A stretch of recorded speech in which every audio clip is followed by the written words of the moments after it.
Salam uşaqlar. 2021-ci ilin model suallarına baxaq. Demək, birinci sual. Çalışacağım ki, biraz sürətli tez-tez deyim ki, video baxanda sıxılmayın. Birinci sualımız.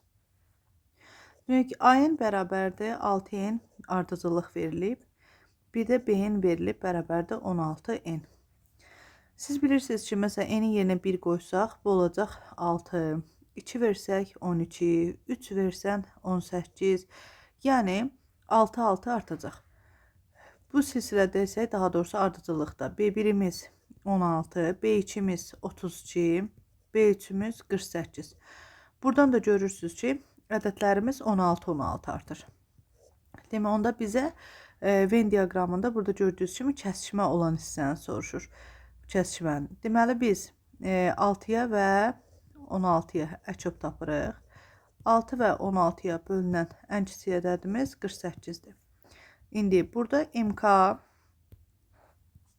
bir də SD verilibdir. MK və SD gördüyünüz kimi 2 rəqəmli ədəddir. Demək, hansı 2 rəqəmli ədədlərdir ki, həm 6-ya bölünür, həm 16-ya. 2 dənə verilibsə, demək 2 dənədir. Biri 48 imiş, biri də neçə imiş? 96. Bizdən bunların cəmini soruşur. 48 ilə 96-nı toplayırıq. 144. Doğru cavab B bəndi. İndi ikinci sualımıza baxaq. İkinci sualda da belədir. Demək, 2A vurulsun sinus 3x plus 6 plus A kvadrat verilibdir. Bunun ən böyük qiyməti 8 olsun.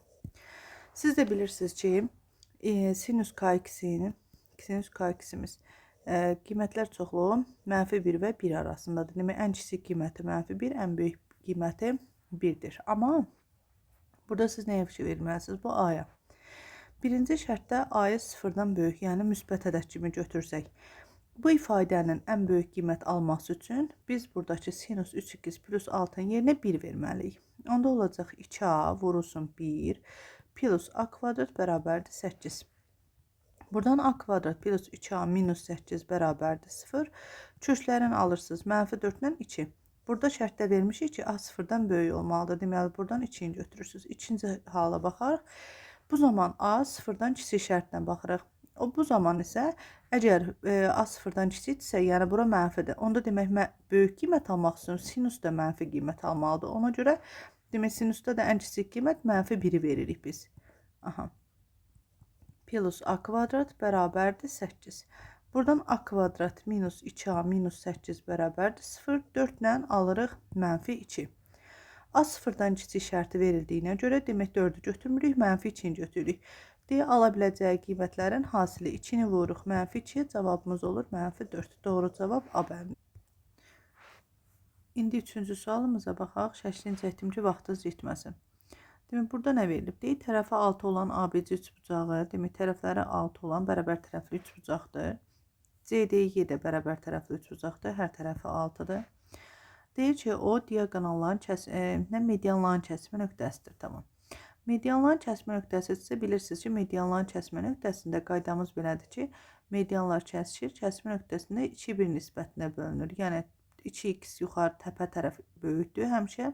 2x aşağı x olur. Məsələn, bura 2A'dırsa, bura A olacaq. Amma bərabər tərəfdə də bilirsiniz ki, median bölən hündürlük hamısı eynidir. Həm də ki, bütün medianlarımız da bərabərdir. Üçüdə də belə deyək. Demək, qısaca biz nə edirik?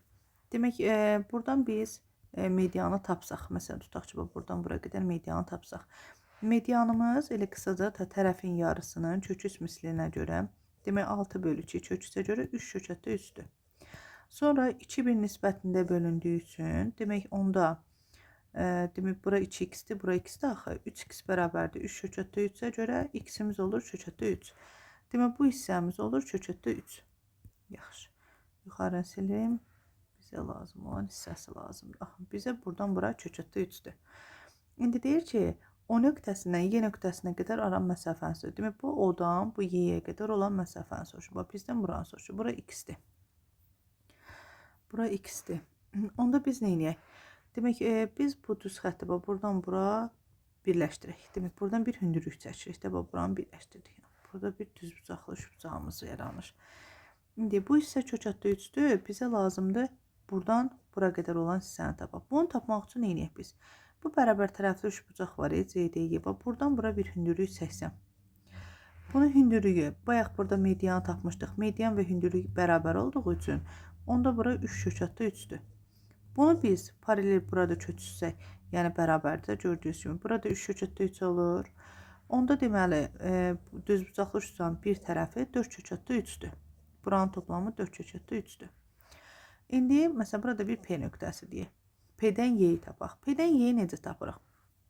Biz bilirik ki, bu bərabər tərəfli üçbucaqda median həm də tərəfi yarı bölür. Zaten o həmişə bölünür. Daha doğrusu bərabər tərəfdə median tən bölən hündürlük bərabərdir. Yəni biz buradan hündürlük çəkmişiksə, həm də bu mediandır. Demək onda bu 6 2 yerə bölünür. Bura 3, bura 3 olur. Həmin qayda ilə bu bir üçbucaqda da var. Yəni buranın bütövu 3-dür. Onda demək buradan bura qədər olan hissəmiz toplam 3 isə görə 6 oldu. Onda P-yi 6 olur. İndi ikisi rahatlıqla tapa bilərik. Demək 4/3-ün kvadratı üstəgəl 6-nın kvadratı. 48 üstəgəl 36, 14, 84. Demək cavabımız olur kökatda 84. O da 4 vurulsun 21, 2 kökatda 21 olur. Dördüncü sualımıza baxaq uşaqlar. Demək A plus 1 bölü A bərabərdə 6 verilib. Bizdən də 3A bölünsün 2A kvadrat plus 2 verilir.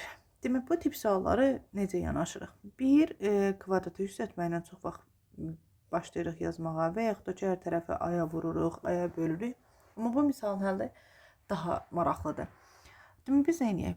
Birinci biz bu misalın tərsini yazsaq. Məsələn 2A kvadrat plus 2 bölünsün 3A yazaq. Sonra bunu biz hədbəhəd bölək. İndi hədbəhəd bölsəm, nə eləyəcəm? Baxın, 2A kvadrat bölünsün 3A, üstəgəl 2 bölünsün 3A. Buradan alarıqca gedir 3-də 2A, üstəgəl 2 bölünsün 3A. Burada ikisində də 3-də 2 var. 3-də 2-ni ortaq çıxardım. A üstəgəl 1 böl A. İndi 3-də 2 vurulsun. A plus 1 böl A ilə bizə 6 veriblər deyə 6 ilə üst gedir 2. 2-ni də 2-yə vurduq, neçə oldu? 4. Demək bu 4-dürsə, bizdən də bunun tərsini soruşublar. 4-də 1 olacaq. Cavab D-bəndi. İndi 5-ci suala baxaq uşaqlar. Demək burada bəzi bu arqumentləri çıxarılıb sizdən, amma lazım olan bəzi şeylər var, onları bilmək lazımdır. Demək bizə deyir ki, Z1 A nöqtəsidir. Demək gəlirsiniz buradan A nöqtəsinin x-nə baxırsınız. X-i 3-dür.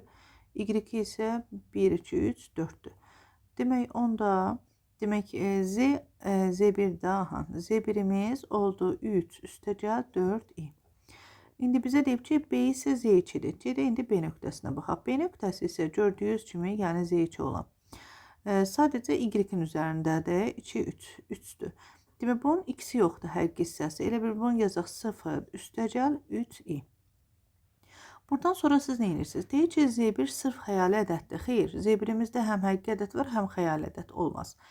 Bu yanlışdır. Sonra keçdik ikinciyə. Modulda Z1 5-dir. Yenə modul da sizdə yoxdur, amma modul deyəndə kök altda kvadratlar cəmi tapılır. 3-ün kvadratı ilə 4-ün kvadratını toplayırıq. 25, 5. Demək bu doğrudur.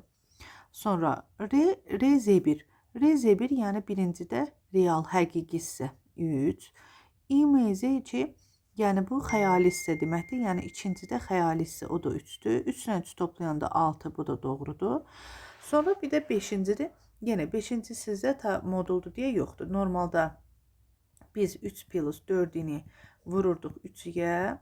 Demək bu olacaq 9i plus 12i'nin kvadratı. Bu da 9i minus 12 olur. Sonra da əmsalların kvadratların cəmini tapırsınız. Yəni bu sizə artıq düşmədiyi üçün geniş izah etmirəm. Bu qədər bəsizdir. İndi 6-cı sualımıza baxaq. Bu da rahat sualdır, maraqlı sualdır. Deyim, mərkəzləri eyni düz xətt üzərində olan kəskin çevirən mərkəzlər arasındakı məsafə 2-dir. Demək, kəskin düz xətt olan, baxın, burada bir ABC-dir. Yəni kəsişməyən iki çevirə görürsünüz. Eyni düz xətt olsun. Bir bunlardır, bir də D-dən Y-yə qədər olan hissədir. Demək, bunların arasındakı çevrəli məsafələr 2-dir.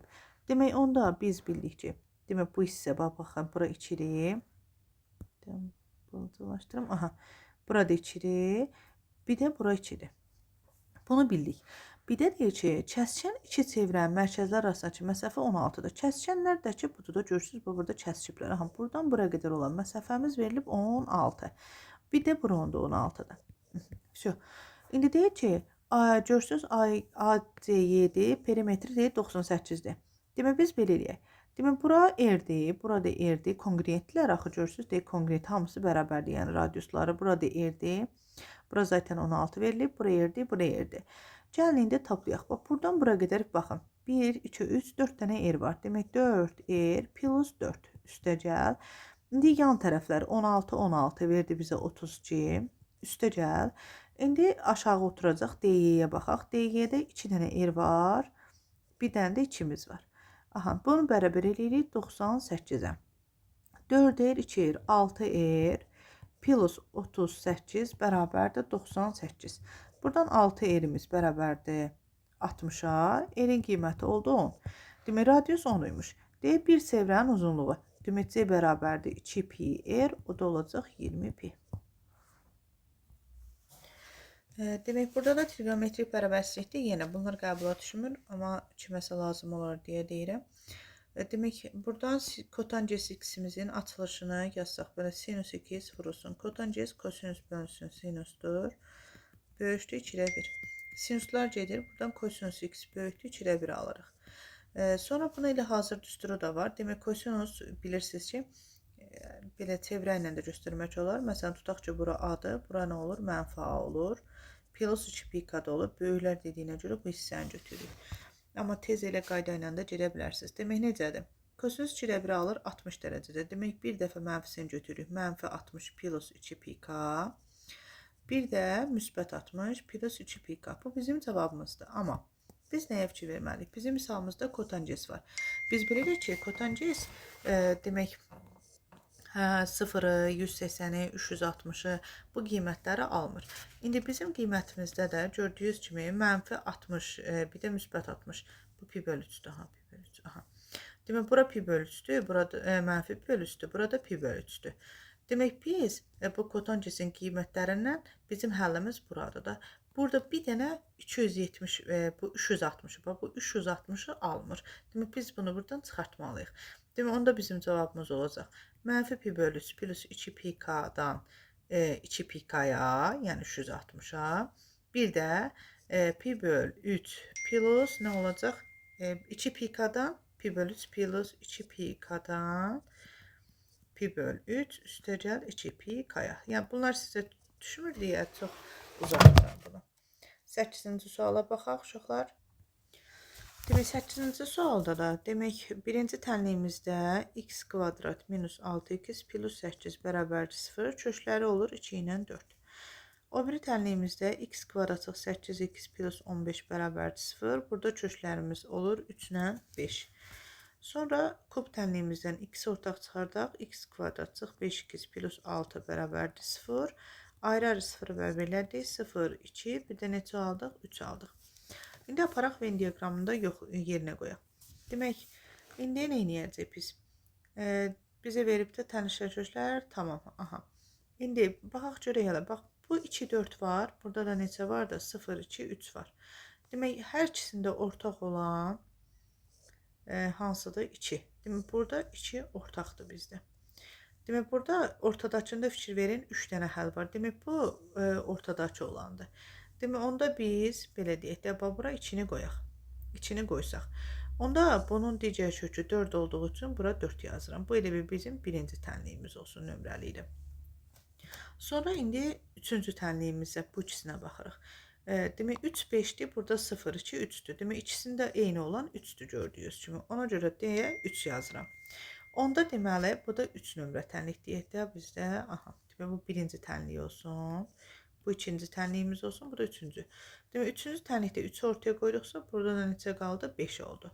Onda ortada da, demək, 2-yi, 3-ü yerləşdirmişik. C-imiz də neçəymiş? 0 imiş. Sonra aparın, yerinə qoyun, misalınızı hesablayın.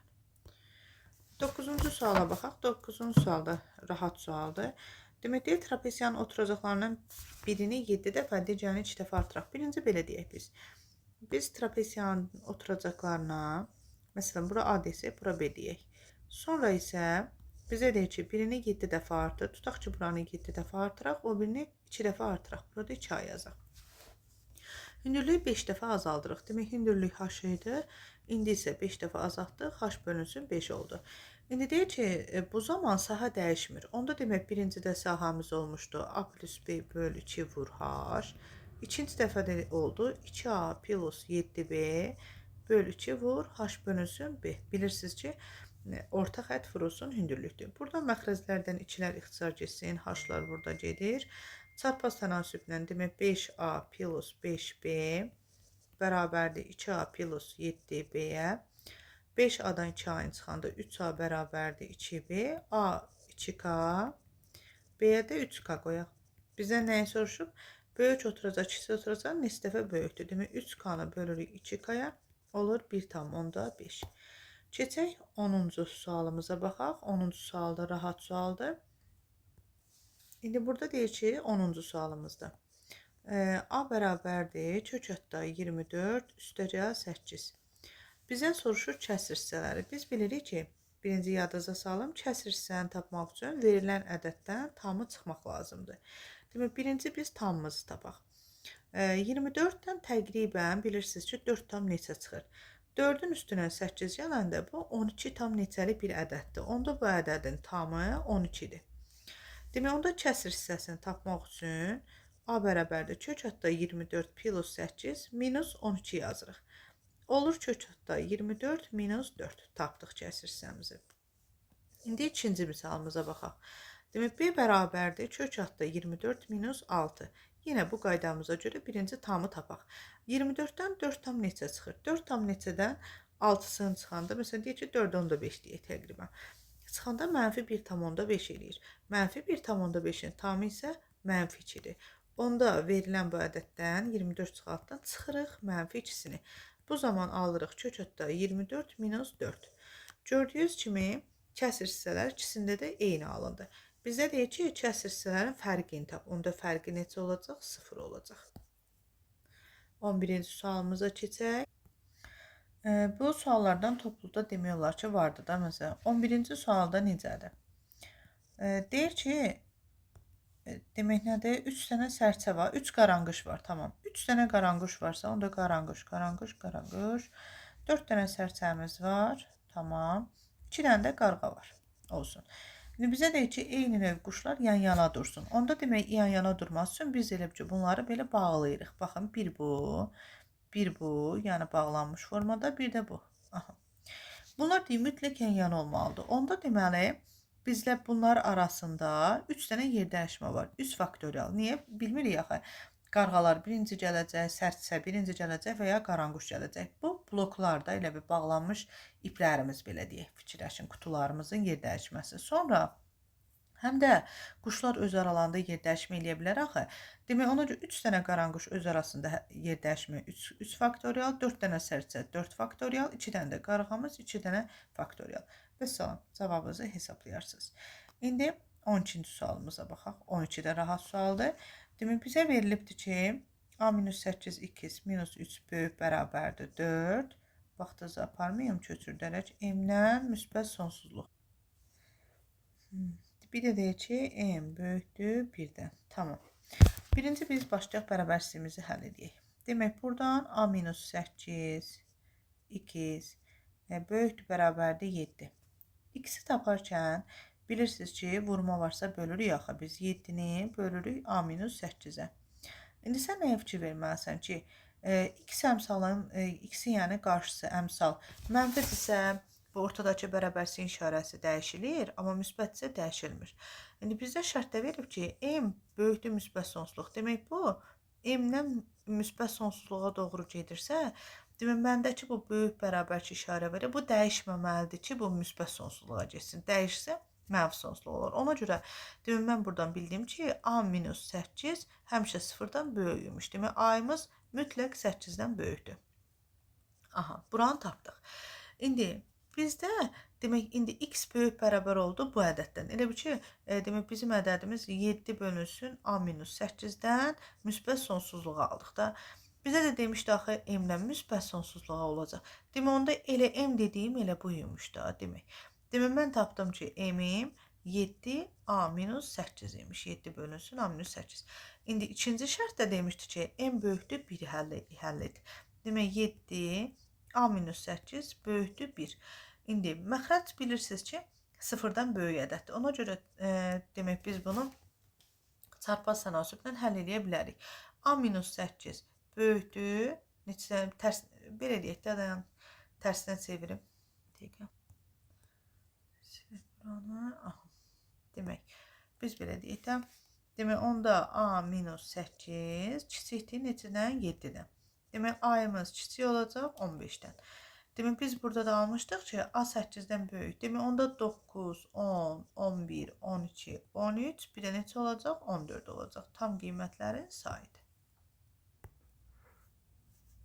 İndi uşaqlar 13-cü suala baxaq. 13-cü sual. Demək, deyək ki, tərəfləri 8 və 10 olan, kiçik hündürlüyü 4 olan paralleqramın böyük tərəf ətrafında fırlanmasından alınan cismi. Biz topluda işləmişik düz bucaqlanan böyük tərəf ətrafında fırlanması və ya kvadratın tərəf ətrafında. Burada da paralleqramın böyük tərəfdir. Şəkli belə çəkim sizə. Demişik ki, həmişə məsələn, haran fırladır, hansı tərəfdə fırladırsa, mən həmişə bunu ortaya salıram ki, oradan rahat görəsiniz. Baxın, bu bizdə paralleqramımızı seçək biz. Bu bizim paralleqram. Demək, bunun ətrafında fırlanma baş verəcəksə, böyük ətrafında eyni figurdan bilirsiniz ki, birini də burada çəkirik. Çəkdik. İndi fırlanma zamanı, baxın, bunun elə ki, mən həmişə deyirəm ki, ətrafına fərz elə ki, içinə bir dənə üzük taxıbsınız. Bunun ətrafında fırlanma zamanı burada aşağıda belə dairələr əmələ gələcək. Düzdür? Demək, belə bir dairələr əmələ gəlir. Demək, buradan gördüyünüz kimi görürsünüz ki, demək, bir dənə silindirimiz var. Aha, silindir var. Bir də içəridə belə bir konus var. Bir dənə də konusumuz yuxarıda. Demək, iki dənə nəyimiz vardı bizim? Konusumuz vardı. Tamam, şəklə əsas şəkli bilməkdir. Ona görə bir də təzdən istəyirəm çəkəm ki, görəsiniz. Tamam, ondan neyniyək biz? Demək, tərəflər 8 və 10 idursa, onda 8, 8, 10-dursa, demək, biz gördük ki, konusun eli 8-dir. Demək, birinci biz konusun yan səthini tapaq. Yan səthin düsturu pi r l-dir. Demək, pi vurulsun. İndi radius nə olacaq? Demək, radiusumuz bizə verilibdir ki, bunun hündürlüyü 4-dür axı, rombun hündürlüyü. Rombun hündürlüyü də gördüyünüz kimi buradan bura qədər olan hissədə 4-dür. Demək, yazırıq ki, pi vuraq 4 vurulsun 8 bərabərdir 32 pi. Demək, konusumuzu tapdıq. Bir də konus yuxarıda var deyə, demək, 32 pini vururuq 2-yə 64 pi. Demək, konuslar bitdikdən sonra, baxın, bu bizim konusların yan səthini tapdıq. Qaldı bizdə silindirin yan səthini tapaq. Silindirin yan səthi isə, demək, düsturumuz 2 pi r h-dır. 2 pi 4 vurulsun, hündürlükdəki 10-dur da. Vuraq 10. Bu da elədir 80 pi. Sonra 80 pi ilə 64 pi toplayırsınız. Üstünə gəlirsiniz 64 pi'nin oldu 144 pi. 14-cü suala baxaq. Demək, bizə standart şəklə yazılışdan deyir. Demək, standart şəklə yazılışda birinci qaydamızı deyək ki, A bərabərdir B vurulsun 10 üstü R. Bu B qiymətli hissədir. B həmişə yadınızda saxlayın. 1 ilə onun arasında olmalıdır. R isə tərtibdir. Gəlin misalımızı yazaq. Demək, bizdə A verilibdir. A bərabərdir. Qiymətli hissəsi 8-dir. 10 üstü tərtibi isə 7-dir. B bərabərdir. Qiymətli hissəsi 6-dır. Tərtibi isə 10 üstü 9. C isə qiymətli hissəsi 1-dir. Tərtibi 10 üstü 5-dir. Bizdən soruşuq da A, B, C hasilini. Demək, biz bunların hasilini taparkən, demək, 48 vurulsun 10 üstü 21. 48 1 və 10 arası olmadığı üçün bunu bir vergül çəkirsiniz sola 4, 10'da 8, 10 üstü neçə eləyəcək? 21. Düzdür? İndi bizdən soruşubdur. Y minus x-i. X qiymətli hissədir, yəni 4.8-dir, tərtib isə y-dir.